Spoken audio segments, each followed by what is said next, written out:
ஆரூரமந்தரசே போற்றி, சிறார் திருவையாரா போற்றி. ஐந்து கரத்தனை யானை முகத்தனை இந்த நெடும்பெறை போலும் ஈற்றனை நந்தி மகந்தனை ஞானக் கொழுந்தனை புந்தியில் வைத்தடி போற்றுகின்றேனே. அஞ்சு முகம் தோன்றில் ஆறு முகம் தோன்றும் வெஞ்சமரில் அஞ்சேல் என வேல் தோன்றும் நெஞ்சில் ஒரு கால் நினைக்கும் இருகாலும் தோன்றும் முருகா என்றோதுவார் முன். ஆத்தாளை எங்கள் அபிராம வல்லி, அண்டமெல்லாம் பூத்தாளை மாதுளம் பூ நிறத்தாளை, புவியடங்க காத்தாளை, அங்கையில் பாசாங்குசமும் கரும்பும் வில்லும் சேர்த்தாளை, முக்கண்ணியை தொழுவார்க்கு ஒரு தீங்கும் இல்லையே. ஊழியர்கோன் வெப்பொழித்த புகழியர் கோன்கழல் போற்றி, ஆழிமிசைகள் மிதப்பு நனைந்த பிரானடி போற்றி, வாழி திருநாவலூர் வன்தொண்டர் பதம் போற்றி, ஊழிமலி திருவாத ஊரார் திருத்தாள் போற்றி, தெய்வ சீக்கிழாரடி போற்றி போற்றி.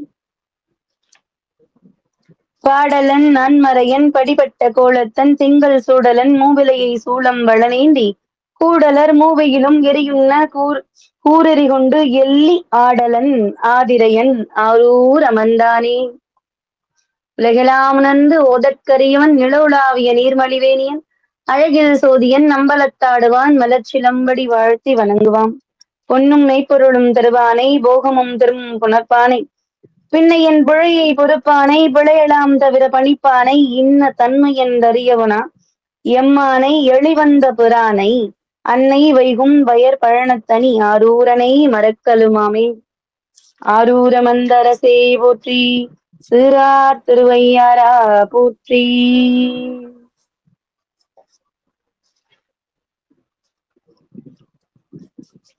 தியாகராஜ பெருமானின் லீலைகள், ஸ்ரீபுரம் எனும் திருவாரூர் தியாகர் லீலைகள் அப்படின்னு நம்ம வார வாரம் ஒவ்வொரு இரு படலங்களாக இரு லீலைகளாக பார்த்துக்கிட்டு வரும். எம்பெருமான் தியாகராஜ பெருமானின் திருவடியை வணங்கி இன்று இந்த லீலையை அடியேன் சொல்ல ஆரம்பிக்கிறேன். அப்படின்னும் போது இறைவன் தியாகராஜன் தியாகேசன் அப்படின்னும் போது அவருடைய மலர்பாதங்கள் நமக்கு அந்த மேனியே சூட்சமானது. அப்படின்னும் போது நமக்கு முக தரிசனம் மட்டும்தான் இல்லையா? வருடத்தில் 2 முறைதான் அந்த பாத தரிசனம் நமக்கு கிடைக்கும். அப்படின்னும் போது அந்த மலர்பாதங்கள் தேவரும் மூவரும் காணாத புண்டரீகம் அப்படின்ற மாதிரி அந்த புண்டரீகம் அதை வணங்கி அவர் அங்கு நிகழ்த்திய லீலைகளை ஒவ்வொரு லீலைகளாக நாம பார்த்துக்கிட்டு வரோம். அப்படி நாம கடைசியா பார்த்த லீலை பானத்தை அழித்து அறக்கரை மாய்த்த லீலை அப்படின்னு நாம அந்த லீலையை பார்த்தோம். அதாவது மரிசி அப்படின்ற மகரிஷி திருவாரூர்ல கமலாலய குளத்தோட பக்கத்துல உட்கார்ந்து யாகம் பண்றார், பெரிய யாகம் பண்றார். அந்த யாகத்தினால் என்ன பயன் அப்படின்னு கிடைக்கும் அப்படின்னு சொன்னீங்கன்னா, பலன் என்ன கிடைக்கும் அப்படின்னா, உயிர்கள் பிணியின்றி வாழும், கஷ்டம் இல்லாம வாழ்றதுக்கு. ஒரு யாகம் பண்றோம்னா நம்ம வீட்டுக்காக நம்ம ஓமம் வளர்த்துவோம், வீட்டுல கணபதி ஓமம் பண்ணுவோம், அந்த மாதிரி நடக்கும் இல்லையா? அது நமக்காக நாம பண்ணிக்கிடுறது. ஆனா உலகம் உய்ய வேண்டி ஒரு யாகம் பண்றாங்கன்னா அது பெரிய விஷயம் இல்லையா?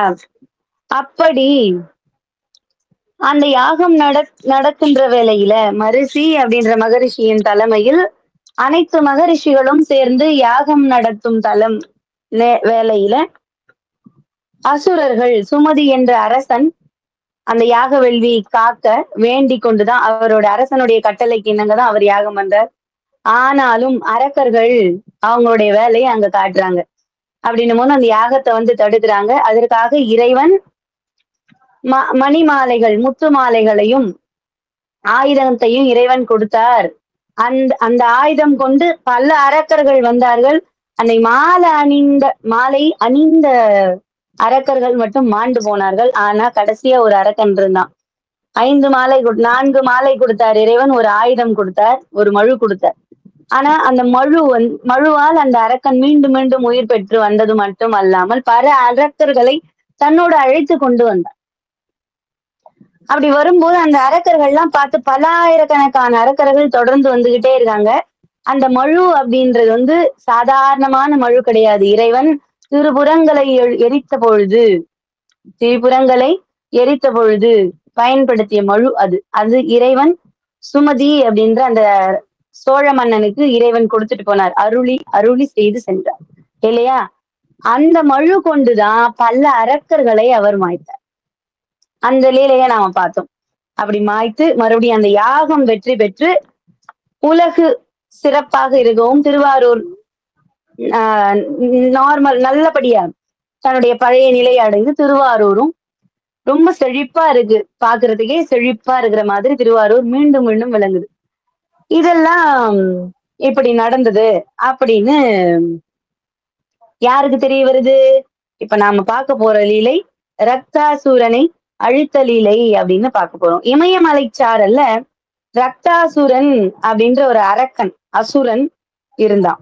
அவன் திருவாரூர்ல நடந்த அந்த யாகத்துல ஆஹ் அந்த தியாகேச பெருமானுடைய யாகத்துல அவருடைய உதவி கொண்டு ஒரு ஒரு மனுஷன், அதாவது ராஜா சுமதி அப்படின்றவர் வந்து மனுஷன் தானே, ராஜா அப்படின்னாலும் அவர் மானிட பிறவி இல்லையா?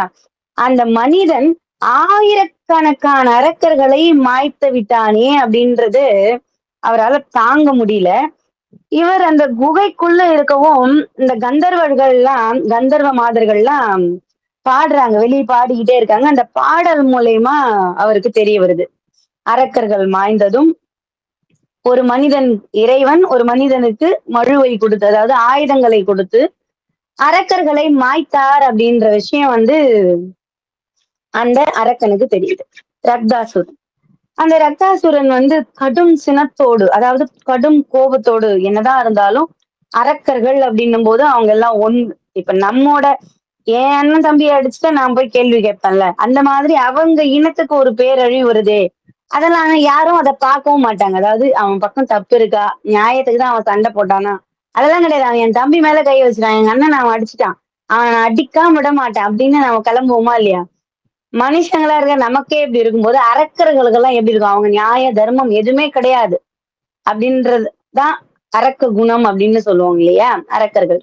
அப்படின்னும் போது தன்னுடைய இத்தனை அரக்கர்கள் அழிந்து போயிருக்கிறாங்களே அப்படின்ற அந்த கோவத்துல அவர் என்ன பண்றார், கடும் சினத்தோடு அந்த கண்கள் எல்லாம் பார்க்கணுமா அப்படி தீப்பொறி பறக்குதான், கண்கள் எல்லாம் செவந்து போயிட்டு தீப்பொறியே பறக்குது அவர்களுடைய கண்கள்ல. என்னுடைய, அதாவது அப்படி பல்லெல்லாம் கடிச்சுக்கிட்டு பேசுறாராம். அரக்கர்கள் அழிந்தார்களா, இத்துணை அரக்கர்கள் அழிந்தார்களா, ஒரு கேவலம் ஒரு மானிடனால் அழிக்கப்பட்டார்களா அப்படின்னு அந்த கோபத்தோட அவர் என்ன பண்றாராம், அப்படி நாளைக்கு சூரியோதயம் ஆகுதுன்னா அந்த சோழ நாட்டை மாய்த்து விடுவேன், அதாவது சூரியன் உதிக்கிறதுக்கு முன்னாடியே அந்த சோழ நாடே இல்லாம பண்ணிடுறேன், அந்த திருவாரூர் இல்லாம பண்ணிடுறேன் அப்படின்னு ஒரு கோபத்துல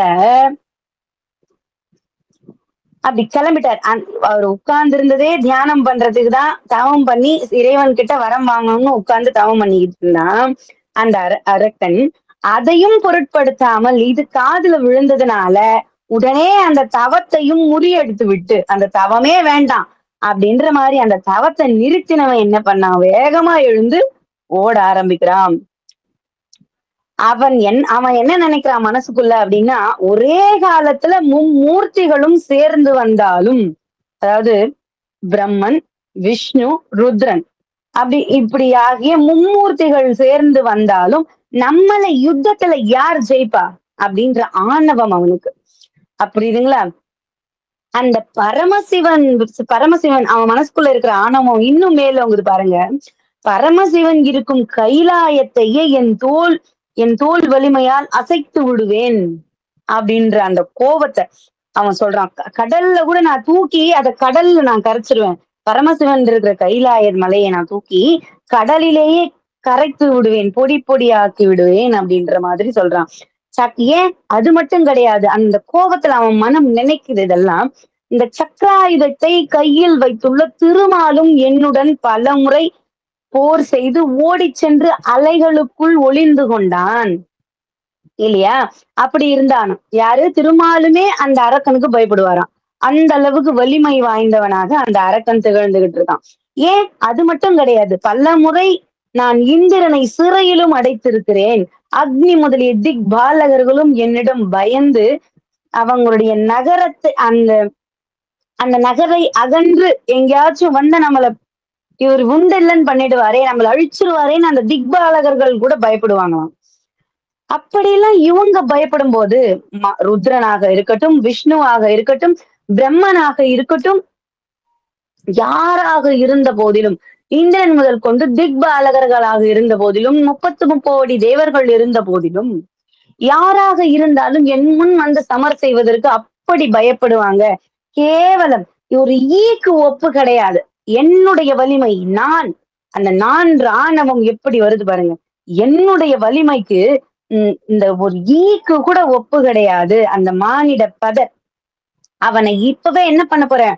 ஒரு பிண்டமாக்கி, அதாவது ஒரு உயிரற்ற பிண்டம் போல் அப்படி உருட்டி ஒரு பிண்டமாக்கி அவன் அப்படி வீசி எறிய போறேன். அப்பதான் தெரிய போகுது இந்த ரிஷிகளுக்கும், வேதியர்களுக்கும் அப்பதான் தெரிய போகுது. அங்க உட்கார்ந்து அந்த மரிசி அப்படின்ற ரிஷி வந்து அவர் தலைமையில தான் அந்த யாகம் நடந்தது. அவங்களையே நான் நடுநடுங்க வைக்கிறேன் பார் அப்படின்னு மனசுக்குள்ள நினைச்சுக்கிட்டு அவன யார அந்த ஈக்கு ஒப்பான மானிடன் யாரு சுமதி என்ற அரசன் இல்லையா? அவனை நான் என்ன பண்றேன்னு பாருங்க அப்படின்னு சொல்லிட்டு மனசுக்குள்ள நினைச்சுக்கிட்டு அப்படி வேகமா வரான். அவனுடைய பராக்கிரமத்தால ஆஹ் அவனுடைய பராக்கிரமம் அதோட முடியல. அவன் என்ன சொல்றான்? என்னுடைய சக்தியால சூரியன், நிலா அப்படின்னு கிரகங்களாக இருக்கட்டும், அண்ட சராசரங்களாக இருக்கட்டும், பல கோள்களாக இருக்கட்டும், எதுவாக இருந்த போதிலும் அப்படியே நிறுத்தி வைப்பேன். என்னால முடியும். நான் தான் கடவுள் அப்படின்ற மாதிரி அவனுடைய ஆணவம் அப்படி தலைக்கு மேல ஏறி உட்கார்ந்துக்கிட்டு ஆடுது. இதுல நம்ம தெரிஞ்சுக்கணும். அவனுடைய அழிவு காலம் சீக்கிரம் அவனுக்கு வரப்போகுது அப்படின்னு நமக்கு தெரிஞ்சுக்கணும். இது அனைத்துமே அசைவற்று ஒரே இடத்தில் நிற்கப்படியும் நான் செய்வேன் அப்படின்னு அப்படி பேசலாம். என்னுடைய மாய சக்தியால அதாவது மலை மேடுகளை பள்ளமாகவும், பள்ளங்களை மீண்டும் மலை மேடாகவும், தரை மட்டமாகவும், கடல்களை தரையாகவும், தரைகளை கடலாகவும் தோற்று போகும்படி நான் செய்வேன் அப்படின்னு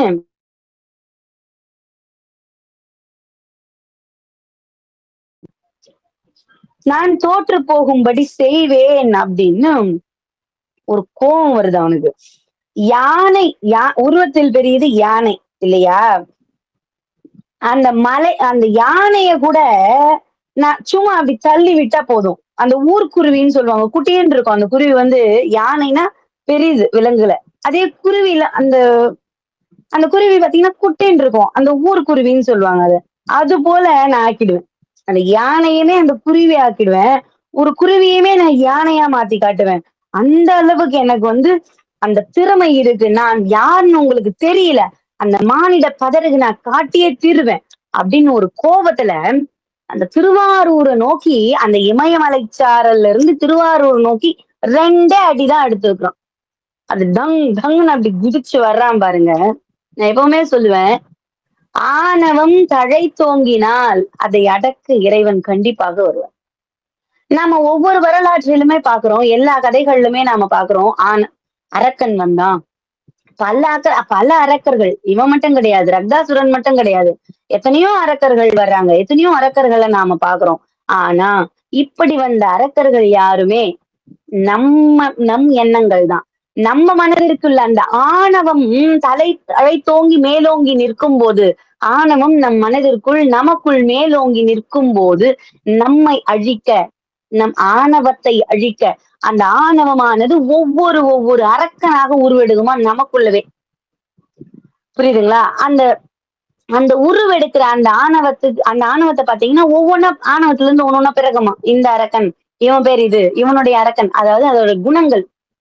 அந்த குணங்களை தான் பல வகையாக அரக்கன் அப்படின்னு சொல்லி அந்த குணங்களை தான் அரக்கன் அப்படின்னு சொல்றாங்க. அதை அழிக்கதான் இறைவன் வருவார் அப்படின்னா இறைவன் நேரே இறங்கி வந்து அழிப்பார் கண்டிப்பா. ஏன் அப்படின்னா நம் மனதுதான் இறைவன். நம் மனதிலே ஆணவமும் இருக்கு, நம் மனதிலே இறைவனும் இருக்கார். அப்ப அந்த ஆணவத்தை மேலோங்க விடாமல் நாம என்ன பண்ணணும்? மும்மலம், அந்த மும்மலத்தை மேலோங்க விடாமல் இறையோடு இறையாக கலக்கணும். இறையோடு இறையாக நாம் கலக்கணும். அப்படி அந்த ஆணவத்தால அழிஞ்சவங்க தானே, ஆணவத்தில் அழிஞ்சவங்க தானே ராமாயணத்துல ராவணனும், மகாபாரதத்தில் துரியோதனம். நான் தான் அப்படின்ற அந்த ஆணவம் அவங்க 2 பேருக்குமே இருந்துச்சு இல்லையா? அப்ப அழிஞ்சது எப்படி? மண்ணோட மண்ணா ஆயிட்டாங்கல்ல. அப்ப அந்த ஆணவம் அப்படின்றது தலைக்கு மேல வந்தா அப்படிதான். அதுக்கு ஒரு குட்டி கதை ஒண்ணு சொல்லுவோமா? அந்த தான்ற ஆணவம் ஏன் அப்படி வருது? அப்ப நாம எத புடிச்சு வச்சுக்கிட்டு இப்படி பண்றோம்னு நினைப்போமோ, அந்த கதைக்குள்ள ஒரு குட்டி கதை பார்ப்போமா? ஒரு முறை ஒரு 3 நண்பர்கள் என்ன பண்ணாங்களாம், அப்படி சாதாரணமா நடந்து போய்க்கிட்டே இருந்தாங்களாம். நடந்து போய்க்கிட்டே இருக்கும்போது இவங்க இக்கரையில இருந்து அக்கரைக்கு போகணும். அக்கரை போகும்போது ஆத்துல நடந்து தான் போகணும். அந்த காலத்துல பாலங்கள்லாம் கிடையாது. நடந்து தான் போகணும் அப்படின்னு நினைக்கும்போது, திடீர்னு எங்கிருந்தோ பெருக்கெடுத்து வந்துருச்சு வெள்ளம். 5 நிமிஷம், 10 நிமிஷத்துல வேகமா வெள்ளம் வந்து வேகமா வந்துருச்சு. கரை புரண்டு அப்படி ஓடுற மாரி ஓடிக்கிட்டு இருக்கு. அப்படியே கொஞ்சம் குறையுது. ஒரு 1/2 மணி நேரம், 1 மணி நேரம் வெயிட் பண்றாங்க, நிக்கிறாங்க. மறுபடியும் கொஞ்சம் கொஞ்சமா, கொஞ்சம் கொஞ்சமா அப்படியே குறையுது. ஆனாலும் பொழுது போகுது. இருட்டிருச்சுனாலும் ஆத்த கடக்கிறது சிரமமாயிரும். அப்படின்னும்போது அக்கரையில இருக்கிற மனிதர்களும் அங்கேயே இருக்காங்க. இக்கரையில இருக்கிற மனிதர்களும் இங்கே இருக்காங்க. ஆனா இவங்க 3 பேர் மட்டும், இல்ல நான் எப்படியாச்சும் போயிரணும். அந்த கரைய நான் கடந்தே ஆகணும். அப்படின்னு நினைச்ச இந்த 3 பேர் மட்டும் என்ன பண்றாங்க அப்படின்னா, ஒருத்தர் 1ஆம் மாணவர் இறங்குறார் ஆத்துல. டேய் வேண்டான்டா, வேண்டான்டான்னு சொல்றாங்க. அவரு கேட்கல. அவர் இறங்குற நேரத்துல ஒரு மாடு அடிச்சுட்டு வருது. ஒரு காளை மாடு அப்படி அடிச்சுக்கிட்டு வருது அந்த தண்ணியில. அந்த காளை மாடும் எப்படின்னா கரை ஏறிடணும்னு நினைக்குது. ஏன்னா காளை மாட்டோட வெயிட்ல அந்த தண்ணி வந்து ரொம்ப வேகமா அவரை இழுத்துக்கிட்டு போல. தண்ணி வந்து தள்ளல. சரி மாட்டோட கொம்ப போய் பிடிக்கிறாரு அவரு. மாட்டு கொம்பு பிடிச்சா சும்மா இருக்குமா? அப்புறம் என்ன பண்ணாரு, எப்படியோ தடவி கிடவி அதோட வால வந்து புடிச்சுக்கிட்டாரு.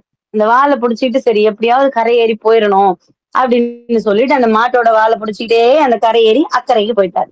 அடடா இவன் போயிட்டானே அப்படின்னு நினைச்சது 2வதா இருக்கிறவர் என்ன பண்ணாரு, ஐயோ இவன் எப்படியோ போயிட்டானே நம்ம எப்படி போறது, சரி நம்மளும் துணிஞ்சு இறங்கிடுவோம், இல்லைன்னா இறங்கலாமா வேண்டாமா அப்படி ஒரு 2 கட்டா மாதிரி அப்படி குழம்புறான். இறங்கலாமா வேணாமா இறங்கலாமா வேணாம் அப்படி குழம்பிக்கிட்டே இருக்கும்போது ஒரு நாய் அடிச்சிட்டு வருது தண்ணியில. சரி இந்த நாயை பிடிச்சிட்டாவது நாம போயிருவோம், அது உருவத்திலயும் சின்னது, ஆனாலும் தண்ணியோட கொஞ்சம் அட்ஜஸ்ட் பண்ணுது கொஞ்சம் இப்படி அப்படின்னு தவிக்குது. ஆனாலும் கரை ஏறிடணும்னு நாய் துடிக்குது. அந்த நாயை பிடிச்சிட்டாவது போயிடணும்னு சொல்லிட்டு 2வது இருந்தவனும் அந்த நாய் வாழை பிடிச்சிட்டு போயிட்டான். ஆனா அந்த நேரா போய் கரை சேரல, கொஞ்சம் தொலைவா போய் சேர்ந்துட்டான். எப்படியோ அடிச்சு புடிச்சு போய் சேர்ந்துட்டான். ஆனா அந்த 3வதா நிக்கிறான் பாருங்க, அவன் என்ன பண்ணான், எனக்கு யாரோட உதவியும் தேவையில்ல. அந்த கரையில இருக்கும்னு சொல்றான். டேய் வேணாடா பொழுது போயிருச்சு. நீ அங்கேயே தங்கிரு பரவாயில்ல. வேணாம் இதுக்கு மேல தண்ணி வந்து ரொம்ப வேகமா எடுக்க ஆரம்பிக்குது. இவங்க 2 பேரும் வந்துட்டாங்க. பரவாயில்ல உங்க கூடயே ஆளெல்லாம் இருக்காங்க. மனுஷங்க இருக்காங்க. நீ அங்கேயே இருடான்னாலும் கேட்கல. இக்கரையில இருக்கிறவங்களும் போ வேணாம்ப்பா. தம்பி சொன்னா சொல் பேச்சு கேளுப்பான்னு சொல்றாங்க. அப்பயும் அவனும் கேட்கல. அதையும் கேட்கல. அதாவது அவனுக்கு என்னன்னா, இல்ல அவனுக்கு மட்டும் போயிட்டானுங்கல்ல என்னாலயும் முடியும். நான் போவேன். என்னால முடியும். அந்த கான்ஃபிடென்ட் ஒரு பக்கம் இருந்தாலும், இருக்கிற சூழ்நிலையை நம்ம பார்க்கணும். முடியுமா? நாம அந்த இடத்துல இருந்து போயிருவோமா? அப்படின்னு அந்த சூழ்நிலையும் பார்க்கணும். ஆனா இவன் என்ன பண்றான்? இல்ல நான் போய் தான் தீருவேன். வேகமா தண்ணி அந்த நேரத்துல இன்னும் ஆறு வேகமா பெருக்கெடுத்து ஓடுது. அப்படி வேகமா அந்த நதி அடிச்சுக்கிட்டு அப்படி வருது. அப்போ வரும்போது இவன் போய் எதையோ ஒண்ணு புடிக்கிற மாதிரி தெரியுது. ஜனங்க எல்லாம் சொல்றாங்க, "டேய் டேய் விட்டுடுறா, விட்டுடுறா. அத புடிக்காத விட்டுரு, விட்டுரு" அப்படின்னு சொல்றாங்க. அப்ப தத்தளிக்கிறான். வாய் பேச முடியல அவனால. கருப்பு கருப்பு கம்பளி போத்துன மாதிரி ஏதோ இருக்கு. "ஏன்டா அத புடிச்சுக்கிட்டு இருக்க? விட்டுடுறா, விட்டுடுறான்னு" சொல்றாங்க. ஆனா அவன் என்ன சொல்றான், "ஐய்யய்யோ! இத நான் பிடிக்கல. அதுதான் என்னைய புடிச்சுக்கிட்டு இருக்குது" அப்படின்னு சொல்றான். அப்ப என்னதான் அவன் புடிச்சிருந்தான்னு பாத்தீங்கன்னா, அது கரடி. அவன் பிடிச்சிட்டு இருந்தது கரடி. அதாவது அந்த கரடி வந்து அவன பிடிக்கல. கரடி தான் இவன பிடிச்சுக்கிட்டு இருக்குது. அப்படின்ற மாதிரி அந்த கதை முடியுது. ஏன் அத நான் சொல்றேன் அப்படின்னா, பல பிரச்சனைகள வந்து நாம தான் தேடி போய் புடிச்சுக்கிறோம். இல்ல ஒரு முடிவும் நம்ம சரியா எடுக்காம நாம போய் அத டமால்னு போய் புடிச்சுக்கிறோம். ஐயோ! இது என்ன விட்டு போகல, இது என்ன விட்டு போகலன்னு நம்ம இறைவன கூட திட்டுறது உண்டு. நான் இவ்வளவு பண்ணியும் நீ எனக்கு இப்படி பண்ணிட்டியே கடவுளே! நான் உனக்கு பால் அபிஷேகம் பண்ணனே, தேன் அபிஷேகம் பண்ணனே, நான் உனக்கு என்னென்னமோ பண்ணனே, என்ன நீ இப்படி பண்ணிட்டியே! அப்படின்னு மனிதர்கள் உடைய குணங்கள் அது. அந்த ஆணவம், அதாவது ஆணவம், கன்மம், மாயை அப்படின்னு வரும்போது, அந்த ஆணவம் மேலோங்கி அப்படி எழுந்து மேலோங்கி நிற்கும்போது, அதை குறைக்க அந்த தலையிலே அப்படி குட்ட கண்டிப்பா இறைவன் வருவார். இல்லையா? அந்த ஆணவத்த அழிக்க கண்டிப்பா இறைவன் வருவார். அப்படின்னும் போது இந்த அரக்கன் என்ன பண்றான்? அப்படி வேகமா போனவ வாயு வேகத்துல ஆகாயத்துல போயிட்டு, நான் தான் சொன்னேன் 2 அடிதான் எடுத்து வச்சான். இமயமலை சாரல்ல இருந்து திருவாரூர் சோழநாடு திருவாரூர் வர்றதுக்கு 2 அடிதான் எடுத்து வச்சு அதிவேகமாக அந்த திருவாரூர் கோபுரத்தின் மீது அப்படி தன்னு வந்து குதிச்சான். அவன் அப்படி குதிச்ச வேலையில கோபுரம் வந்து அப்படி பொடி பொடி ஆயிருச்சான். இந்த கோபுரம் என்னாச்சு? பொடி பொடியா ஆயிருச்சு. அப்படி பொடி பொடியா ஆன வேலையில மக்கள் எல்லாம் பயப்படுறாங்க. என்ன ஆச்சுன்னு தெரியலையே, இறைவா சிவபெருமானே அப்படின்னு ஒரு பயம் வந்துருமா இல்லையா மக்களுக்கு? மக்கள் எல்லாரும் பயப்பட ஆரம்பிக்கிறாங்க. எல்லாரும் என்ன பண்றதுன்னு தெரியலையே, இறைவா சிவபெருமானே, தியாகேசா, நாதா, தியாகராஜ பெருமானே அப்படின்னு ஓடுறாங்க மக்கள் எல்லாம். உன் பிள்ளை உன் கையில் பிள்ளை உனக்கே அடைக்கலம் என்று அங்கப் பழஞ்சொல் புதுக்கும் எம் அச்சத்தால் எங்கள் பெருமான் உனக்கொன்று உரைப்போம் கேள். எம் கொங்கை நின் நண்பர் அல்லார் தோல் சேரற்க எம் கை உனக்கல்லாது எப்பணியும் செய்யற்க கங்குல் பகல் எம் கண் மற்றொன்றும் காணற்க இங்கு இப்பரிசே எமக்கு எம்கோன் நல்குது ஏல் எங்கெழில் என் ஞாயிறெமக்கு ஏலோர் எம்பாவாய் அப்படின்ற மாதிரி உன் கையில் பிள்ளை உனக்கே அடைக்கலம் என்று. அப்பா உன்னோட புள்ளன்னு ஆயிருச்சு, எங்களால இந்த அரக்கனுடைய தொந்தரவு தாங்க முடியல. அப்படி தன்னன் அந்த உன்னுடைய கோபுரத்து மேலேயே அப்படி குதிச்சா உன்னுடைய கோவில் எப்படி எவ்வளவு அழகமயமான அந்த கோவில், என்ன அழகான அந்த ராஜ பவனம், அந்த ராஜகோபுரத்து மேல அப்படி குதிக்கும் போது அந்த கோபுரமே பொடி பொடியாய் நிற்கிறது. எங்களால இதெல்லாம் பார்க்க முடியல இறைவா அப்படின்னு மக்கள் எல்லோரும் ஒன்று சேர்ந்து இறைவனிடத்தில் முறையிடுகிறார்கள். சிவபெருமானே, ஆபத் பாந்தவா, அநாத ரட்சகா, காப்பாற்றும் இறைவா, இறைவா, இறைவான்னு ஹம் திரிபுர சங்காரா, நீயே வந்து இவ்வாறு அசுரனை மாய்க்க வேண்டும் சுவாமி அப்படின்னு இந்த கொடிய அரக்கனை மாய்க்க வேண்டும் அப்படின்னு மக்கள் எல்லாம் அப்படி கண்ணீர் மல்க இறைவனிடத்துல ஒரு விண்ணப்பம் வைக்கிறாங்க. கண்ணீர் மல்க சுவாமி சுவாமி அப்படின்னு இறைவனிடத்துல விண்ணப்பம் வைக்கிறாங்க. அப்படி வைக்கும்போது அப்போது தேவ தேவனாகிய தியாகேசன் மல்யுத்தம் செய்து, எப்படி மல்யுத்தம் செய்து அந்த வீர புருஷனை அவனை அவர் முன்னாடி தோன்றி மல்யுத்தம் செஞ்சு அவனை மாய்க்கணும் அப்படின்னு நினைச்சவர் என்ன பண்றார், அப்படி அப்படி ஜங்குன்னு அப்படி வந்து குதிக்கிறாராம். எப்படி ஜங்குன்னு அப்படி வந்து அந்த அரக்கன் வந்தது குதிச்சது அந்த கோபுரமே பொடி பொடி ஆயிருச்சு இல்லையா, சுவாமி வந்து அப்படி குதிக்கும் போது அந்த அரக்கனே ஒரு நிமிஷம் அப்படி மேல ஏறி அப்படி கீழே இறங்கி தன்னுன்னு குதிச்சானா. அந்த அளவுக்கு ஒரு வைப்ரேஷன், அந்த அளவுக்கு ஒரு அதிர்வலைகள் வந்தது சுவாமி குதிக்கும் போது. ஏன்னா இறைவன் சாதாரணமாக வந்திருந்தால் பரவாயில்ல, தன்னுடைய அதாவது தன் மக்களுக்காக மக்கள் வேண்டியதற்காக அரக்கனை அழிக்க வருகிறார். அப்படி வரும்போது அப்படி எப்படி வரணும் அவரு, அப்படி சுவாமி வந்து நின்னாருன்னா அப்ப அந்த அரக்கன் முன்னாடி என்னென்ன தோணும், அந்த அரக்கன் முன்னாடி அவன் பார்க்கிற காட்சிகள் என்னென்ன திருத்தாண்டகத்துல சொல்லியிருப்பாரு. வடிவேறு திரிசூலம் தோன்றும் தோன்றும் வளர்சடை மேல் இடைமதியும் தோன்றும் தோன்றும் கடியேறு கமல் கொன்றை கண்ணி தோன்றும் காதில் வெண்குழை தோடு கலந்து தோன்றும் இடியேறு களிற்றுரிவை போர்வை தோன்றும் எழில் திகழும் திருமுடியை விளங்கி தோன்றும் பொடியேறு திருமேனி பொழித்து தோன்றும் பொழில் திகழும் பூவனத்தெம் புனிதனாக்கி ஆனாகி பெண்ணாய வடிவு தோன்றும் அடியவர்கட்காரமுதம் ஆகி தோன்றும் ஊனாகி ஊர்த்திரிவா நாகி தோன்றும்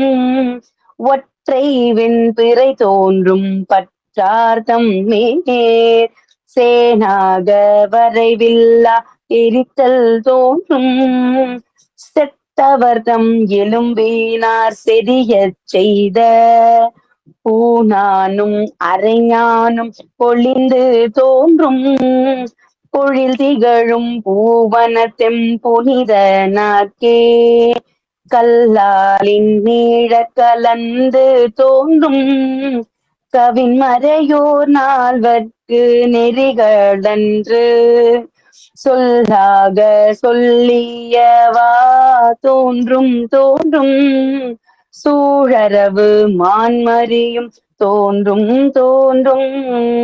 அல்லாத காலனை முன் அடர்த்தல் தோன்றும் ஐவகையால் நினைவார்பால் அமர்ந்து தோன்றும் பொல்லாத புலால் எலும்பு பூனாய் தோன்றும் பொழில் திகழும் பூவனத்தெம் புனித நாக்கே படைமலிந்த மழுவாலும் மானும் தோன்றும் பன்னிரண்டு கண்ணுடைய பிள்ளை தோன்றும் நடைமலிந்த விடையோடு கொடியும் தோன்றும் நான் மறையின் ஒளி தோன்றும் நயனந்தோன்றும் உடைமலிந்த கோவண மூங்கிலும் தோன்றும் மூரல் வெண் சிரமாலை உலாவி தோன்றும் உடைமலிந்த பூதத்தின் பொலிவு தோன்றும்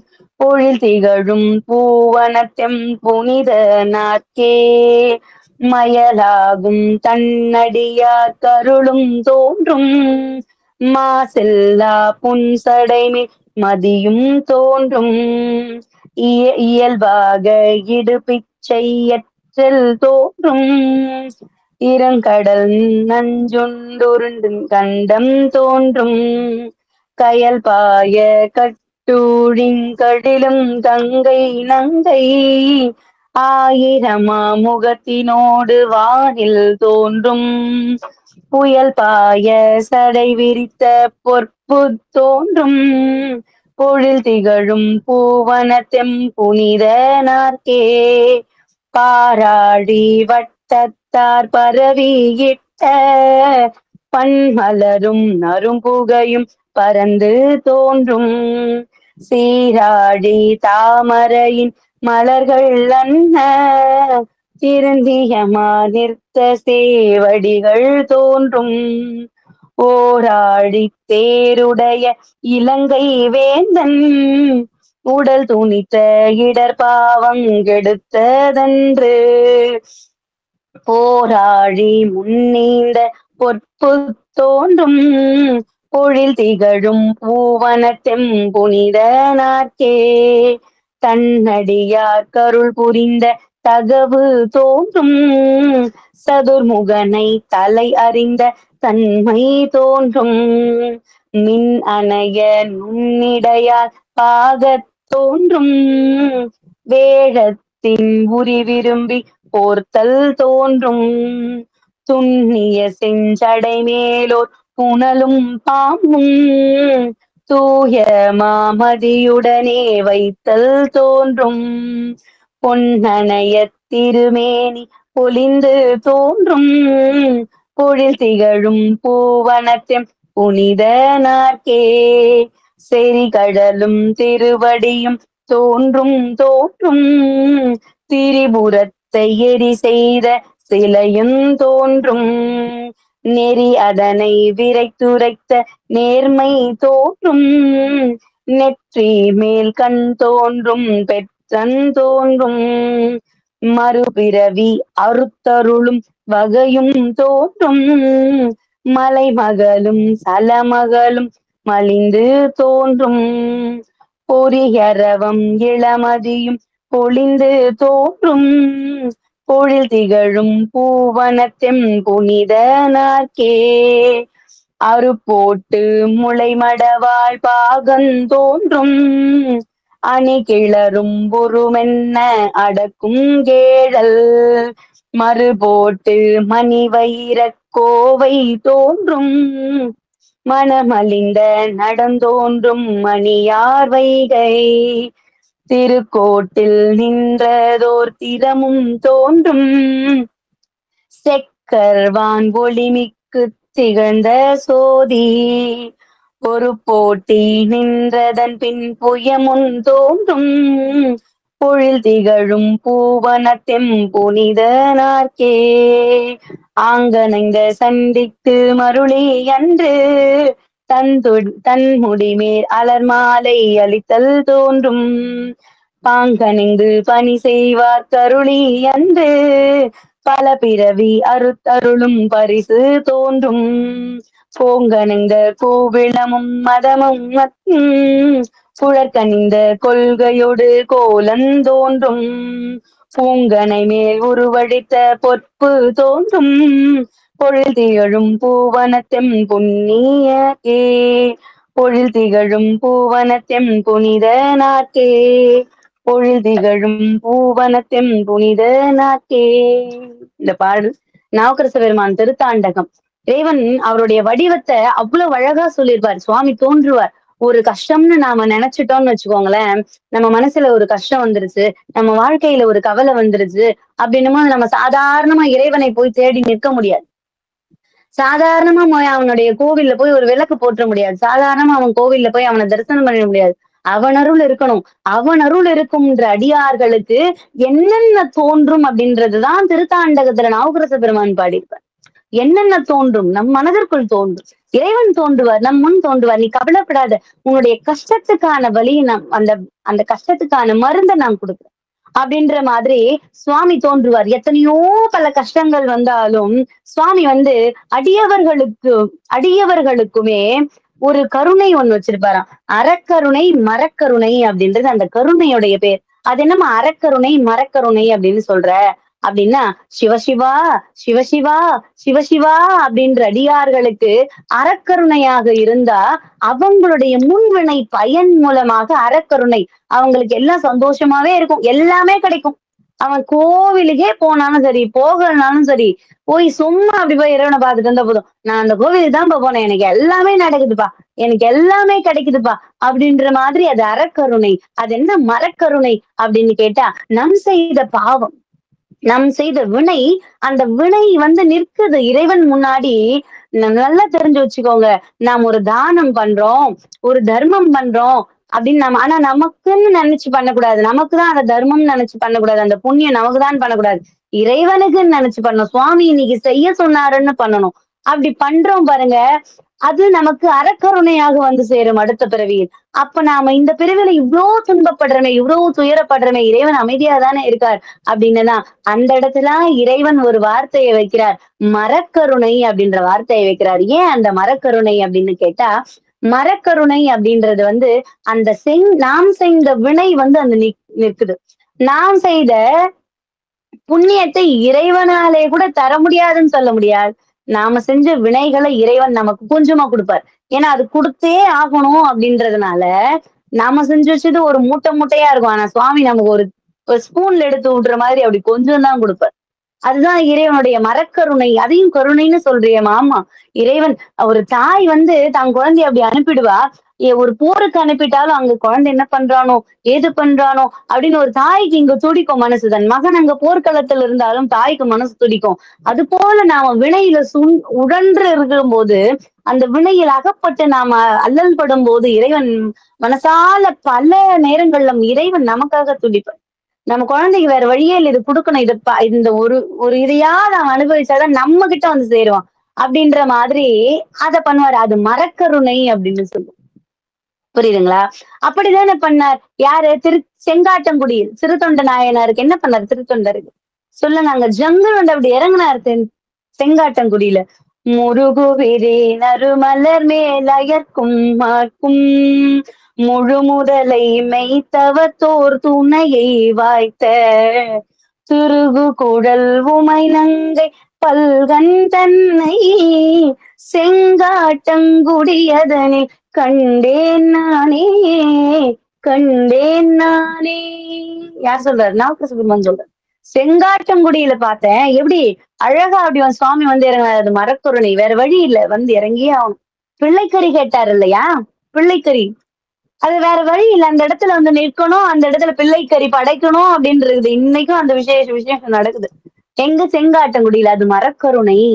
அது மரக்கருணை. புரியுதுங்களா? அப்ப இறைவன் ஒவ்வொரு இடத்துலயும் நாம கேட்கும்போது கண்டிப்பா வந்து நிப்பார். நமக்கு தெரியறது இல்ல. ஆனா நம்ம கர்மா, நம் இறைவனே நம்ம இடத்துல நேரா வந்து நின்னா கூட நம்ம கர்மா அத கண்ண மறைச்சிரும். காட்டாது. அப்ப என்ன பண்ணணும்? மனசால யாருக்கும் துரோகம் கூட பண்ண வேண்டாம். உதவி பண்ணலன்னா கூட பரவால்ல. என்னால உதவி கூட செய்ய முடியாது. உபத்திரவம் பண்ண வேண்டாம். அப்படி இன்னொருத்தவங்க மனசு நோகுற மாரி நடந்துக்காதீங்க. புரியுதுங்களா? அப்ப இறைவன் அந்த மனதிற்கு வலிக்க கூடாதுன்னு சுவாமி வந்து நிப்பார். புரியுதுங்களா? அப்போ இறைவன் அப்படிதான் அந்த இடத்துல தோன்றும், தோன்றும், தோன்றும்னு அடியார்கள் அழுத ஒவ்வொரு குரலுக்கும் சுவாமி வந்து அங்க அப்படி வந்து நிக்கிறார். அப்படி நிற்கும்போது, "யாரடா நீ? இந்த கோபுரத்தின் மீது வந்து இதை பாழ்படுத்தி இருக்கிறாய். உன் தலையை இப்போதே உடைத்து விடுகிறேன் பார்" அப்படின்னு சுவாமி என்ன பண்ணார்? அவருடைய அந்த வீரத்தை எல்லாம் ஒன்று திரட்டி, "உன் ஆயுள் இதோடு இன்றோடு முடிவடைகிறது என்று எண்ணிக்கொள்" அப்படின்னு சொல்லிக்கிட்டு இருக்கும்போதே சுவாமி என்ன பாரு, அந்த அந்த அரக்கனுடைய அந்த ரக்தாசுரனுடைய தலையின் மேல் ஓங்கி ஒரு அடி அடித்தாராம். இறைவன் சுவாமி மாதிரி அங்க வரல. ஒரு வீர புருஷன் போல வந்தார். அப்படி. ஒரு சண்டை போறதுக்கு போனா எப்படி போகணும்? நமக்கு அருள் குடுக்கணும்னா சுவாமி மாதிரி வருவார். அப்போ ஒரு சண்டை போடுறதுக்கு ஒரு போர்க்களத்துக்கு எப்படி போகணும்னா, ஒரு போர் வீரன் போலதான் சுவாமி வந்தார். அப்படி அப்படி ஓங்கி அடிக்கிறார். அப்படி ஓங்கி அடிச்ச உடனே, அப்படியே அவன் தலை சுத்தி அவனுக்கு என்னமோ ஆகுது. தலையில ஒரு அடி அடிச்சார். அவனை தள்ளி விட்டு மார்பில் ஓங்கி அப்படி குத்துறார். அப்படி குத்துன போது அந்த அரக்கனுக்கு அப்பயும் அவனுக்கு வந்து அந்த தல சுத்தல் வந்ததோட அப்படி எழுந்து நின்னு மறுபடியும் கோபத்துல அப்படி எழுந்து நிக்கிறான். அப்படி எழுந்து நிக்கும் போது அப்படி கட்டி சுவாமியே அவன் கீழே தள்ளியிருக்கான். அந்த வீர புருஷனையே அப்படி கீழே வீழ்த்திட்டானாம். மறுபடியும் என்ன பண்றான்? அந்த சுவாமி என்ன பண்றார்? வேகமா எழுந்து, அதாவது அவர் தள்ளி விட்டுட்டார். மறுபடியுமே அவன் அந்த கட்டி பிடிச்ச அந்த பிடியிலிருந்து விலகி சுவாமி எழுந்து ஒரு கற்பாரை ஒண்ணு தூக்கி அது ஒரு பெரிய பாறை அப்படி கையில எடுத்து அவனுடைய தலையில போட்டு உடைக்கிறார். இந்த பாறையாச்சும் சுக்குநூறா போகுதே தவிர அவன் தலைக்கு ஒண்ணும் ஆன பாடு இல்ல. அப்படி அவன் அந்த பாறை போயிருச்சு. அந்த பாறை விழுந்த நேரத்துல என்ன ஆகுது? அவன் கண்ணெல்லாம் கலங்கி உதடெல்லாம் அறுத்துக்கிட்டு ரத்தமா அப்படி கொட்டுதான். அப்பயுமே அவனுக்கு ஒண்ணும் எதுவுமே நடந்த மாதிரி தெரியல. அந்த ரத்தங்கள் வந்த மாதிரி இருக்கு. அவனுக்கு கண்ணெல்லாம் கலங்கின மாதிரிதான் சுவாமிக்கு இருக்குது. அப்பயுமே அந்த அசுரன் வாயில மூக்குல உதிரம் கொட்டின பிறகும் அதெல்லாம் அப்படி தொடச்சு போட்டுட்டு மறுபடியும் சுவாமிய அப்படி இழுத்துக்கிட்டு வான் நோக்கி பறக்குறானாம். சண்டை போர் நடக்கிற மாதிரி பெரிய போர் நடக்கிற மாதிரி நடந்துகிட்டு இருக்கு. அந்த சுற்றி சுவாமி திரும்பி திரும்பி பாக்குறாரு. மறுபடியும் இப்படி ஒரு வலப்பக்கமாக ஒரு இடி, இடப்பக்கமாக ஒரு இடி. இப்படி இடித்து அவனை பூமியில ஓங்கி அவனை தன்னுடைய பாதத்துல வச்சு அழுத்தி சுவாமி வான்ல இருந்து சர்ன்னு அப்படி பூமிக்கு கூட்டிட்டு வந்து அப்படி அமுத்துறாரு. அப்படி மாத்தி மாத்தி மாத்தி 2 பேரும் ஒருத்தர் மாத்தி ஒருத்தர் சண்டை பயங்கரமா போகுது. அப்படி சமர் மாதிரி தெரியுது. என்னமோ ஒரு பெரிய உலகத்துக்கே பேரழிவு வந்தது போல மக்கள் எல்லாம் பயப்படுறாங்க. அப்போ அவன் பாத்தீங்கன்னா அந்த சுவாமி அப்படி காலால உதைச்சாரு பாத்தீங்கன்னா, அவன் அந்த கூர்மையான பல்களை மறுபடியும் அப்படி கடிச்சுக்கிட்டு மரத்தை எல்லாம் பிடுங்கிக்கிட்டான். சுவாமி ஒரு மரத்தை பிடிங்கிட்டார், அவன் ஒரு மரத்தை பிடுங்கிட்டான். 2 பேரும் மாறி ஒருத்தர் மேல ஒருத்தர். அப்புறம் கொஞ்ச நேரம் கழிச்சு மக்கள் எல்லாம் தேடுறாங்க. எங்க போனாங்க அப்படின்னு பார்த்தா மேகங்களுக்குள்ள நின்னு மல்யுத்தம் பண்றாங்களாம். திரும்ப பூமிக்குள்ள வந்து மேகத்துல இருந்து சற்று ஒரு ஒரு சில நேரத்துல திரும்ப பூமிக்கு வந்து மல்யுத்தம் பண்றாங்க. ஒருத்தரோட ஒருத்தர் அப்படி கத்தும் போது ஒரு சிங்கம் கர்ஜனை பண்ணா எப்படி இருக்கும்? இந்த வீர புருஷனும் கத்துறாரு, நம்ம சுவாமியும் கத்துறாரு, அந்த அரக்கனும் கத்துறான். ஒருத்தருக்கு ஒருத்தர் அப்படி அடிச்சுக்கிறாங்க. அப்படி அடிச்சுக்கும் போது மறுபடியும் எல்லாருமே பயப்படுறாங்க. அவங்க சக்தியை பார்த்து என்ன இது இப்படி இவ்வளவு பெரிய பிரச்சனையா போய்கிட்டு இருக்கே. மத கஜங்கள் போல் ரக்தாசுரனுக்கும் தியாகராஜனுக்கும் வீர புருஷனுக்கும் அப்படி பயங்கரமாக மல்யுத்தம் நடக்குது. மத கஜங்கள்னா யானை 2 யானை வந்து ஒன்றா அப்படி சேர்ந்து சண்டை போடுற மாதிரி யுத்தம் நடக்கிற மாதிரி இருக்குது. அந்த மல்யுத்தம் பார்த்த தேவர்களுமே திடுக்கிடுறாங்க, பயப்படுறாங்க. தேவர்கள்லாம் என்ன ஆகுமோ, பூமிக்கு என்ன ஆகுமோ, என்ன பங்கம் ஏற்படுமோ அப்படின்னு தேவர்கள் எல்லாருமே பயப்படுறாங்க. புண்ணியபுரத்து ஜனங்கள் அனைவரும் அக்கொடிய யுத்தத்தை காண பெறாமல் பயந்து ஓடி ஒளியிறாங்க, பயப்படுறாங்க. திருவாரூர்ல நடந்துகிட்டு இருக்கு இந்த யுத்தம். நடக்கும்போது சுவாமி இது புண்ணிய புருஷர்ன்னு தான் தெரியுது. சுவாமின்னு அவங்க கண்ணுக்கு தெரியல. மக்களுமே பயப்படுறாங்க. பூமியே நடுங்குது. கடல் நீரெல்லாம் அப்படி கலங்கி போகுது.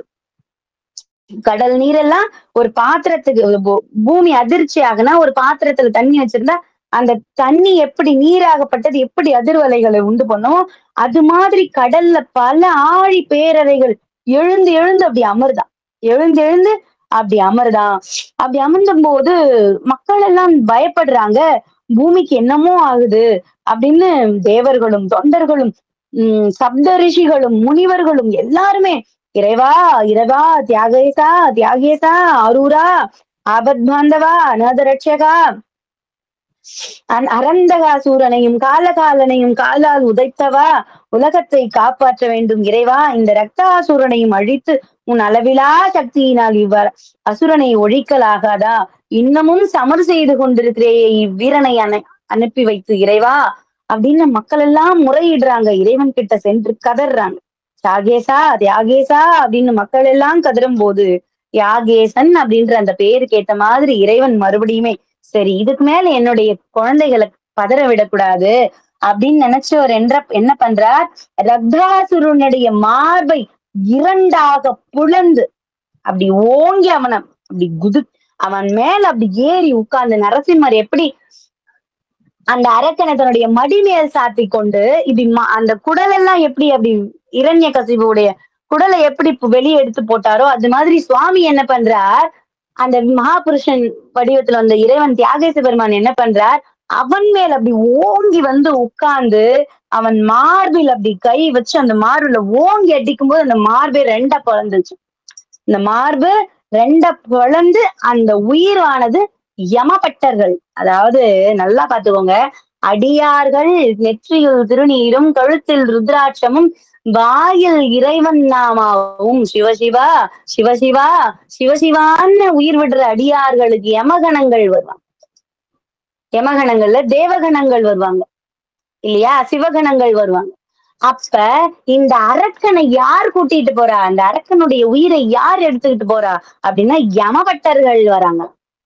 சுவாமி ஓங்கி அந்த மேல ஒரு அடி அடிச்சு அந்த மார்பை பிளந்த உடனே அந்த உயிராகப்பட்டது மேல போகும்போது யமபட்டர்கள் வந்து இருவரும் இரு பக்கமாக பிடித்து கொண்டு மேலே இழுத்து கொண்டு போகிறார்.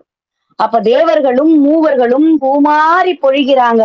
அப்படி சுவாமிக்கு அந்த கோபம் தாங்கள் அப்படி சுவாமி அந்த இடத்துல அப்படி கோபமா நிக்கிறார். இறைவன் வந்து அந்த இடத்துல அப்படி கோபமா நிக்கிறார். நல்லா கவனிச்சுக்கோங்க. ஒரு நெற்றியில் திருநீரும் கழுத்தில் ருத்ராட்சமும் தரிச்சுட்டு இந்த உயிர் வந்து நம்ம உயிர் வந்து இந்த உடலை விட்டு போகும்போது இந்த உடல் எதுக்கு இறைவன் கொடுத்திருக்கார் இந்த உடல் எதுக்கு இறைவன் கொடுத்திருக்கார் அவனுடைய நாமாவை சொல்லி சொல்லி சொல்லி இந்த உடல் வந்து ஒரு படகு இந்த வாழ்க்கை அதாவது புல்லாய் பூடாய் புழுவாய் மரமாகி பல்விருகமாகி பறவையாய் பாம்பாய் கல்லாய் மனிதராய் இத்தனை பிறவி நாம அதுக்கு முன்னாடி பிறக்கிறோம். இத்தனை பிறவி நாம பிறக்கிறோம். இப்ப கிடைச்சிருக்கிற இப்போ இந்த அரிய அரிதறிது மானிடராதல் அரிது அப்படின்னு சொல்ற அந்த அந்த மனித பிறவிய நாம எப்படி வச்சிருக்கணும் அந்த மனித பிறவி நமக்கு எப்படி கிடைக்கணும் சுவாமி இறைவா இந்த மனித பிறவியின் மூலமா உன்னை வந்து சேரணும் சுவாமி ஐயா இறைவா அப்படின்னு அவனை சந்தோஷமா சந்தோஷமா அவனை நினைச்சுக்கணும். சிவசிவா இறக்கும் தருவாயில் கூட சிவசிவன்ற நாம நம்ம வாயில் இருக்கணும். அப்ப அப்படி இருக்கும்போது நமக்கு வந்து யமதூதர்கள் வந்து நம்மளை அழிச்சிட்டு போக மாட்டாங்க. நம்ம ஆன்மாவை இறைவனுடைய அவனுடைய பாத கமலத்தில் ஒன்று சேர்க்க பூதகணங்கள் வந்து அழிச்சிட்டு போகும். சிவகணங்கள் வந்து அழிச்சிட்டு போகும் நம்முடைய ஆன்மாவை இல்லையா.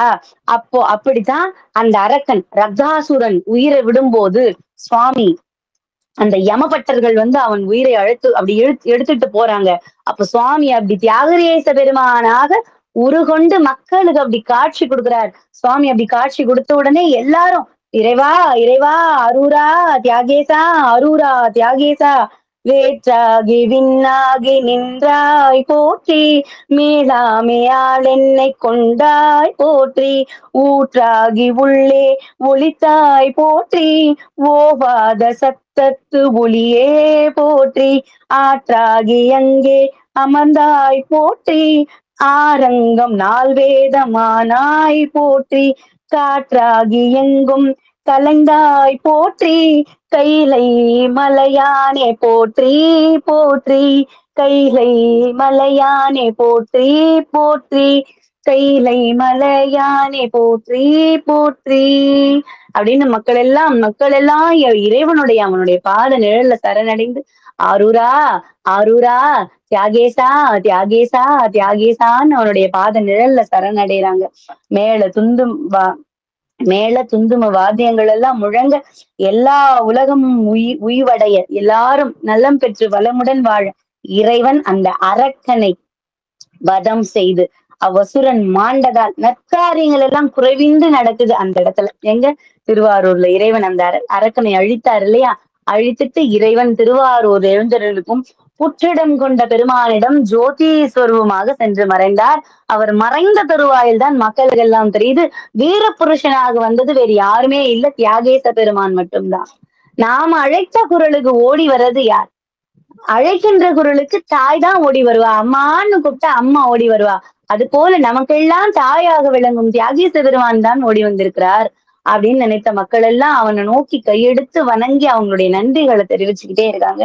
அப்ப குறைவின்றி எந்த அபாயம் நேரிடும் போதும் இந்த யுகத்தில், அதாவது இந்த யுகம் இருந்தாலும் இந்த திருவாரூர் தலத்துல அந்த இடத்துல எந்த ஒரு அபாயம், எந்த அரக்கர்களால எந்த அபாயம் நடந்தாலும் ஒவ்வொரு முறையும் நான் வந்து கொண்டேதான் இருப்பேன் என் மக்களுக்காக அப்படின்னு சுவாமி அந்த அற்புதத்தை செய்து அங்கிருந்து விடைபெறார். அப்போ கண்ண பரமாத்மா சொல்வார், பரித்ராணாய சாதுனாம் விநாசாய சதுஸ்கிருதாம் தர்ம சம்ஸ்தாபனார்தாய சம்பவாமி யுகே யுகே. இந்த தர்மத்துக்கு ஒரு பங்கம் வரும் அப்படின்னா ஒவ்வொரு யுகத்திற்கும் நான் அவதாரம் எடுத்துக்கொண்டே இருப்பேன் அப்படின்னு கண்ணபரமாத்மா சொன்னார். அது போல இறைவன் தியாகேச பெருமான் திருவாரூர்ல எந்த ஒரு கஷ்டம், அரக்கர்களால எந்த ஒரு துன்பம் வந்தாலும் மக்கள் கவலைப்படுறாங்க, மக்கள் அவதிப்படுறாங்க அப்படின்னும் போது என் அடியார்கள், திருவாரூர் பிறந்தவங்க எல்லாமே பூதகணங்கள், அடியார்கள் பூதகணங்கள் துன்பப்படும் அப்படின்னும் போது நான் வருவேன் அப்படின்ற அந்த உறுதிமொழியும் இறைவன் கொடுத்துட்டு தான் அந்த இடத்துல இருந்து சுவாமி ஜோதிஸ்வரூபமாக சென்று மறைந்தார். அப்படியாக அந்த ரத்தாசுரனை அழித்தலிலேயே நாம பார்த்தோம். அடுத்து பிரகஸ்பதியின் பிணியை ஒழித்தலிலை அப்படின்னு 11வது லீலையாக பார்க்க போறோம். இந்த பிரகஸ்பதி யார் அப்படின்னு பார்த்தா,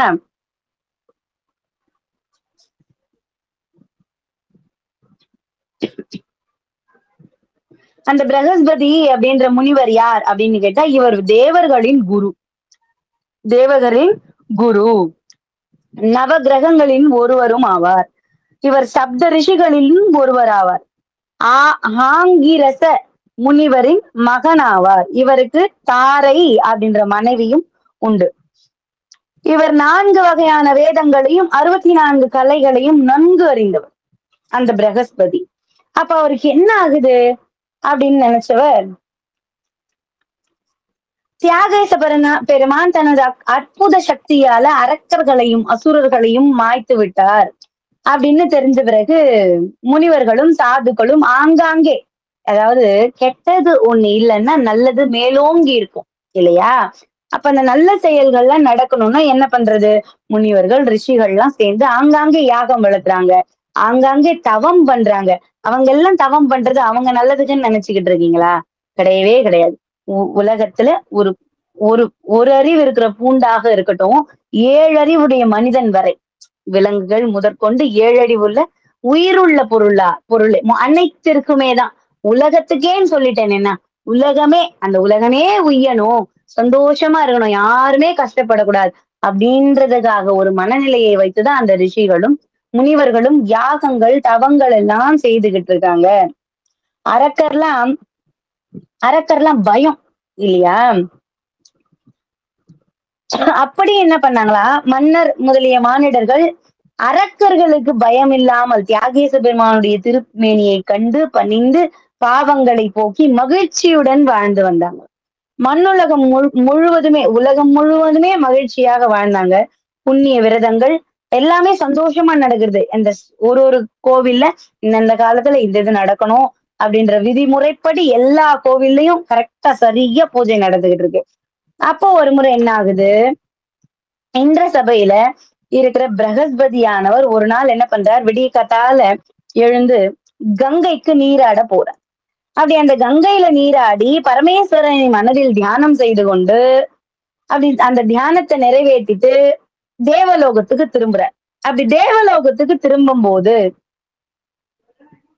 தேவர்களிடத்துல வெகு காலமாக அந்த பகையாக இருக்கிறது யாரு அப்படின்னா அரக்கர்கள் தான் இல்லையா?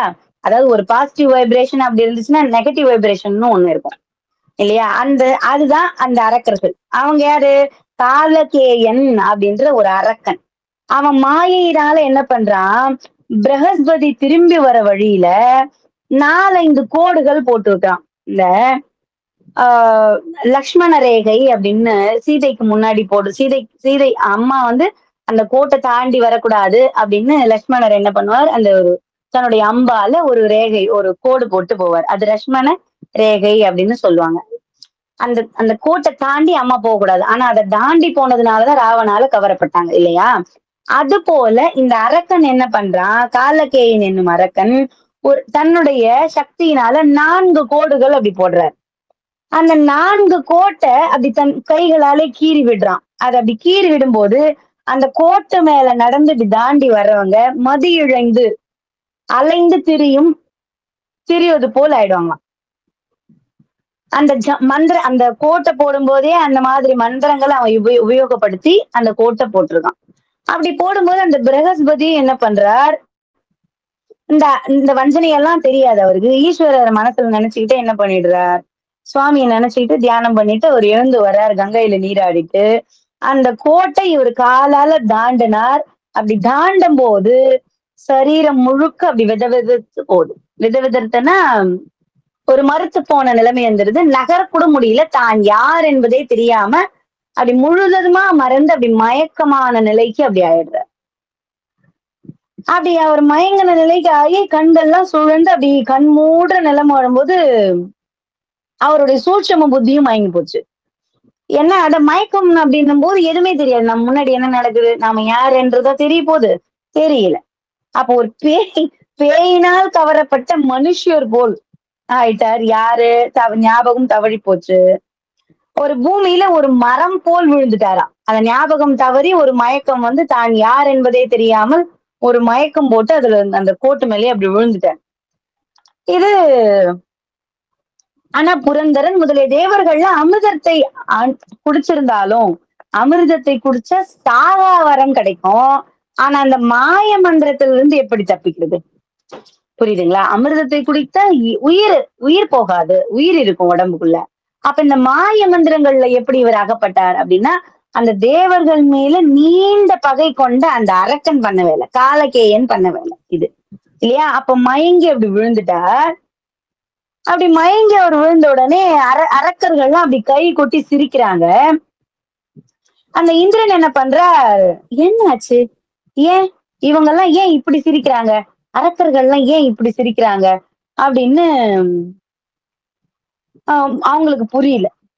அவரு புரியாத இருக்கிறதுனால என்ன ஆச்சுன்னு தெரியலையே அப்படின்னு யோசிக்கிறார். அப்படி யோசிச்ச உடனே அந்த காலகேயன் என்ன பண்றான், ஒரு பெரும் கர்ஜனை ஒன்று செய்யறான், சிங்கம் போல.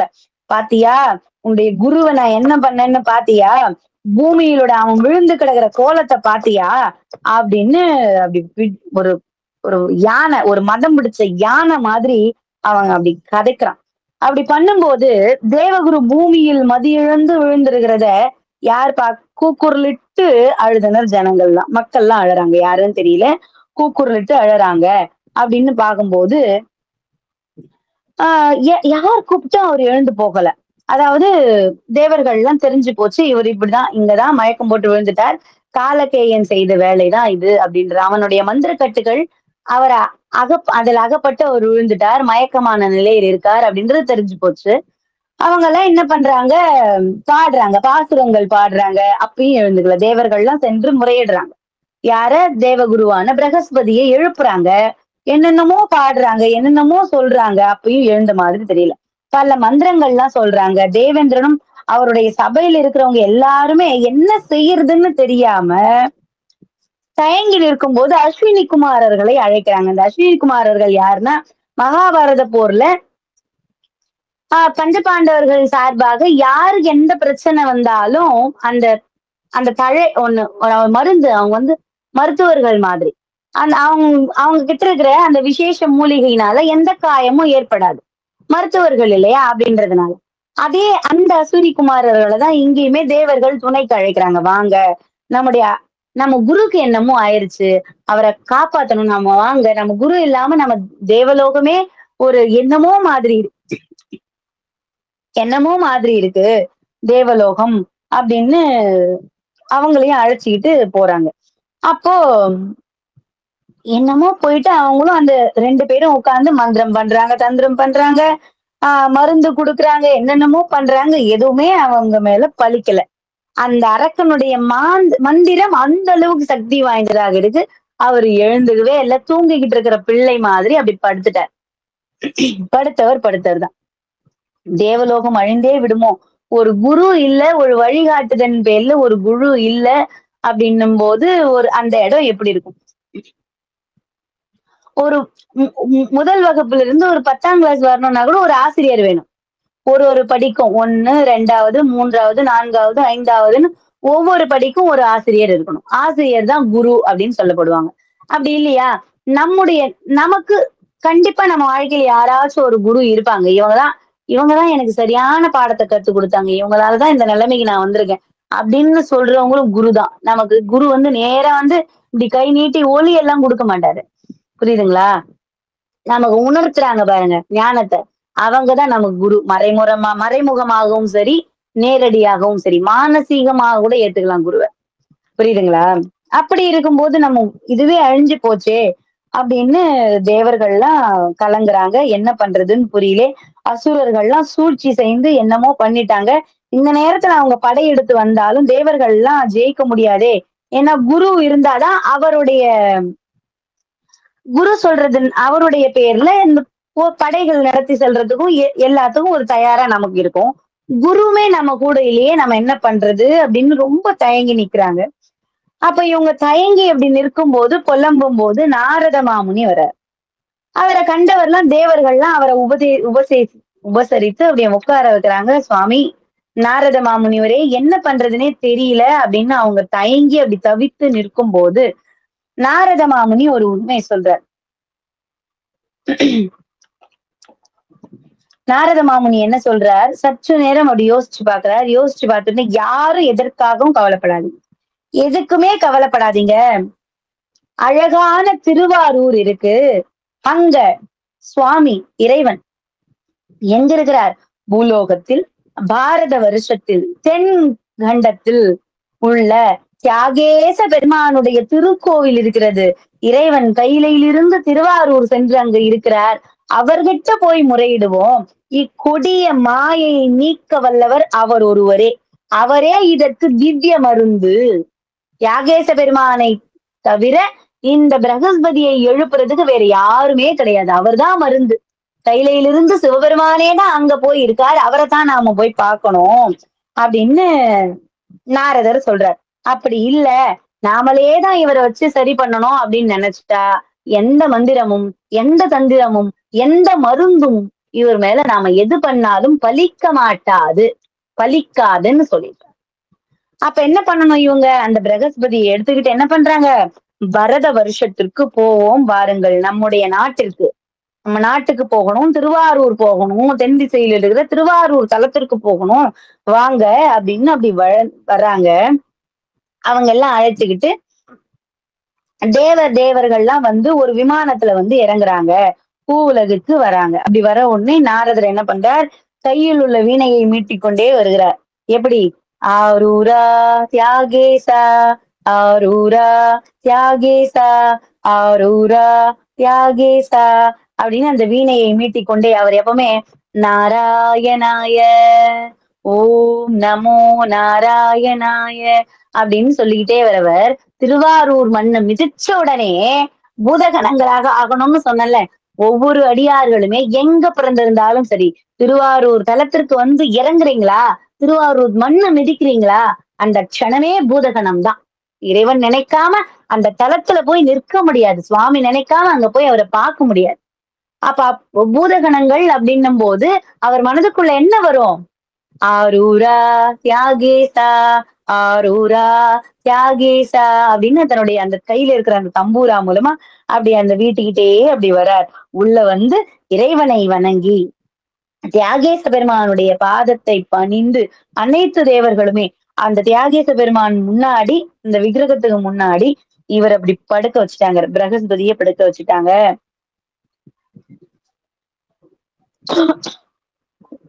அவரை அப்படி படுக்க வச்சுட்டு சுவாமி உங்களை உங்களை அல்லாம அவருக்கு ஒரு மருந்து கிடையாது சுவாமி. மருந்தும் நீங்கதான். மந்திரமாவது நீரு, வானவர் மேலது நீரு, சுந்தரமாவது நீரு, துதிக்கப்படுவது நீரு அப்படின்ற மாதிரி நீங்க தான் சுவாமி மருந்து. அவருக்கு நீங்க தான் சுவாமி மருந்து. உங்களால மட்டும்தான் அவரை சரி செய்ய முடியும் அப்படின்னு 30 கோடி தேவர்களும் அந்த இடத்துல வந்து நிற்கிறாங்க. கையேந்தி நிற்கிறாங்க. நாரதர் முதற்கொண்டு இந்த பிரகஸ்பதி குருவை கொண்டு வந்து சுவாமியுடைய முன்னாடி அப்படி படுக்க வச்சுட்டு இவங்க எல்லாம் கையேந்தி அப்படி நிற்கிறாங்க. இறைவன் அப்படி கண் மலர்ந்து அப்படி பார்க்க கண் மலர்ந்து அந்த கலைக்கண்ணால சுவாமி அந்த பிரகஸ்பதியை அப்படி பார்த்த உடனே அவருடைய மாயை நீங்கி என்னமோ நீண்ட காலம் தூங்கிக்கிட்டு இருந்து திடீர்னு அப்படி தூக்கத்துல இருந்து எழுந்து உட்கார்ந்த மாதிரி அப்படி எழுந்து உட்கார்ந்தார். சுவாமி அப்படி திரும்பி பார்க்கதான் செஞ்சார். வேற என்னுமே பண்ணல. கடைக்கண் பார்வைதான். அதுக்குதான் ஏங்குறது எல்லாரும். அந்த கடைக்கண் பார்வையாவது கிடைக்காதா சுவாமி? அப்படி நேரம் நீ என்ன பார்க்க வேண்டாம். என்னதாண்டா பண்ணிக்கிட்டு இருக்கன்னு திரும்பி சும்மா அப்படி பார்க்க மாட்டியா? சும்மா உன்னுடைய கடைக்கண் என்னதாண்டா பண்ணிக்கிட்டு இருக்க ரொம்ப சேட்டை பண்ற அப்படின்னு திரும்பி சும்மா அப்படி பார்க்க மாட்டியா? அதுதான் கடைக்கண் பார்வை. நேரம் நீ என்ன பார்த்துக்கிட்டு இருக்க வேண்டாம்.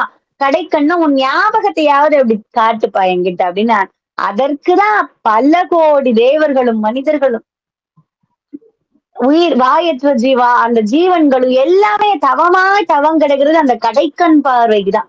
அந்த நிழலுக்குதான் பாத நிழலுக்குதான் அப்படின்னும் போது இறைவன் அப்படி கண் திறந்து சும்மா அப்படி கடைக்கண் பார்வைதான் பார்க்கிறார். அப்படி பார்த்த மாத்திரத்திலேயே அந்த மருந்தானது அவருக்கு செலுத்தப்படுது. அந்த பார்வையிலே மருந்து கொடுக்கிறார் சுவாமி.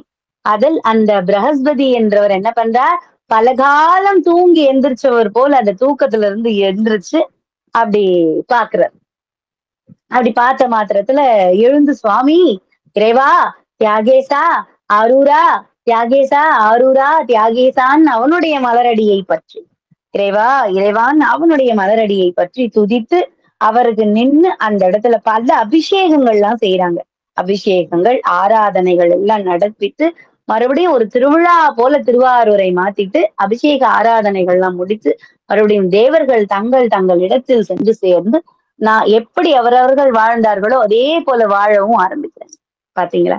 இறைவனுடைய கருணை பாத்தீங்களா? அடியாருக்கு ஒரு பிரச்சனை அப்படின்னு வரும்போது இறைவன் தன்னால் இறங்கி வருவார். இன்னும் பல பல லீலைகள் பார்க்க போறோம். இது ஒரு லீலையோட முடிய போறது இல்ல.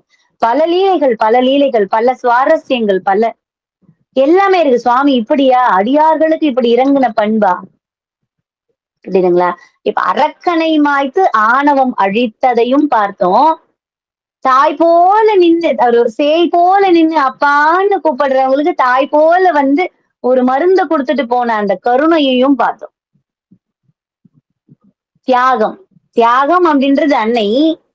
அரசர் என்பது தியாகேசர். அந்த அரசனாக ஆணவத்தையும் அழித்தார். அன்னையாக நின்று பிரகஸ்பதிக்கு அந்த மருந்து தந்து பார்வையிலேயே மருந்து தந்து அவரை குணப்படுத்தியும் வைத்தார். அதுதான் தியாகேச பெருமான். அவருடைய லீலைகளை மறக்காம வந்து ஒவ்வொரு வாரமும் கேட்டுட்டு அவரு சந்தோஷமா நம்ம அந்த மனசுல நிறுத்தி வச்சு ஒவ்வொரு லீலைகளுமே நாம கேட்டுக்கிட்டு இருக்கோம். அப்படி கேட்ட எல்லாருக்குமே கேட்க வர இருக்கிற எல்லாருக்குமே இறைவனுடைய திருவருள் பரிபூரணமாக கிடைக்கணும். தியாகேச பெருமானின் திருவருள் பரிபூரணமாக குறைவே இல்லாம சுவாமி அவருடைய அருள் இருந்தாதான் அவருடைய பாடல்களை கேட்கவோ பாடவோ பேசவோ முடியும். அப்படின்னும் போது அவருடைய அருள் பரிபூரணமா நமக்கு இருக்கு. கிடைக்கணும்ன்றதுக்காக இல்ல இருக்கு. அதனாலதான் நாம இன்னைக்கு குருவருள் ஆன்மீக மையத்துல இருந்து அவரை பத்தி பேசிக்கிட்டு இருக்கோம் கேட்டுக்கிட்டு இருக்கோம் இல்லையா?